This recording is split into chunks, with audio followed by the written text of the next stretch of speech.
মুসলিম হিসেবে কোরআনের যে জিনিসগুলো না জানা লজ্জাজনক। নাম্বার 1, কোরআনে মোট সূরা কতটি? 114টি। নাম্বার 2, কোরআনের প্রথম সূরার নাম কি? সূরা ফাতিহা। নাম্বার 3, পবিত্র কোরআনে সবচেয়ে বড় সূরা কোনটি? সূরা বাকারা।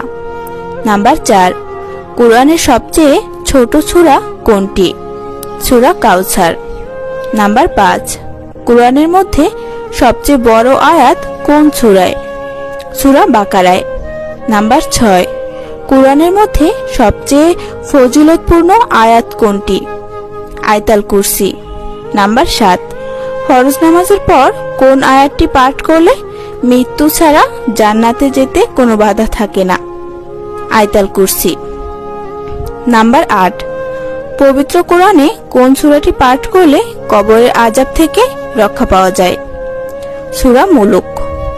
নাম্বার 9, কোন সূরাটি কোরআনের 1/3 সমান? সূরা ইখলাস। নাম্বার 10, পবিত্র কোরআনের কোন সূরার প্রতি ভালোবাসা থাকলে মানুষকে জান্নাতে নিয়ে যাবে? সূরা ইখলাস। নাম্বার 11, কোন সূরাটি কোরআনের 1/4 সমপরিমাণ? সূরা কাফিরুন। নাম্বার 12,